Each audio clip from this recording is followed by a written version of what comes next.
L'Église, représentée localement, doit être et doit incarner le témoignage rendu à la puissance de sa résurrection. Elle doit être, dans son histoire et son expérience constante, déclarer que Christ est ressuscité. L'impression donnée de façon essentielle doit être celle de la vie. Le témoignage doit être celui-là. Quoi que vous puissiez être éreinté, las, trop fatigué, même pour faire le trajet, découragé, abattu, épuisé physiquement, mentalement, spirituellement, vous partez renouvelé, rafraîchi, revigoré et relevé. L'activité de la vie divine a simplement résulté en une élévation spirituelle. Notez la façon dont cela a été dit, l'activité de la vie divine. Nous n'avons pas dit la vie de l'activité humaine. Il y a une illusion chez beaucoup de chrétiens et dans de nombreuses églises que l'activité représente essentiellement la vie spirituelle. De là, des tours de force, des programmes, des attractions, des efforts spéciaux et un cercle sans fin de choses spéciales. Tout ceci a trop souvent lieu dans le but de donner l'impression de la vie ou même de créer ou de stimuler la vie. Cela peut être la vie des œuvres, mais ce ne sont pas les œuvres de la vie. La vie veut œuvrer, mais les œuvres ne sont pas toujours la vie. Ce fut le reproche fait à l'église à Éphèse. Je connais tes œuvres. Apocalypse 2, 4. La vie divine est spontanée et n'est pas forcée. Les morts, spirituellement, sont ressuscités et non pas par des moyens artificiels. Le Seigneur de l'Église et le Seigneur ressuscité sont témoignage et la vie de résurrection. Aussi, la puissance de sa résurrection doit être l'empreinte d'une véritable Église néo-testamentaire.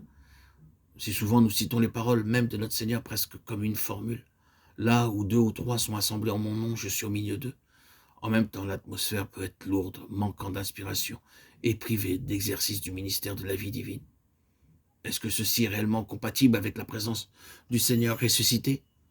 Continuons à poursuivre, examiner les implications de cette épître. Si l'Église locale est un vrai microcosme de l'Église universelle, alors cette épître nous montrera que dans la représentation locale, il devrait y avoir, et il peut y avoir, abondance de nourriture saine et édifiante. Notre épître a nourri et stimulé des croyants pendant de nombreux siècles, et cependant, ces valeurs nutritives ne sont pas épuisées. Le ministère, dans une véritable expression locale du corps de Christ, doit être un ministère sous l'onction, et parce qu'il en est ainsi, aucune âme affamée ne devrait s'en aller sans avoir été nourrie. Pas simplement des allocutions ou des discours préparés et qui invitent les personnes à se lever, mais un message venant du ciel qui permet aux auditeurs de déclarer « Aujourd'hui, nous avons été réellement nourris ». Ça signifie qu'étant nourri, le peuple du Seigneur grandit en stature, en capacité et en responsabilité spirituelle. Donc pas simplement une croissance en connaissance mentale ou dans la doctrine, mais en connaissance effective du Seigneur. Le critère de la valeur d'une église est la mesure de Christ dans ses membres. Ce n'est pas simplement de l'idéalisme, c'est l'état normal d'une église dans un lieu quelconque, véritablement constitué par le Saint-Esprit. Dans cette épître, l'emploi par Paul du mot richesse montre combien toute compagnie du peuple du Seigneur doit être spirituellement riche. Et l'histoire de l'Église universelle et locale doit suivre cette histoire spirituelle de l'apôtre.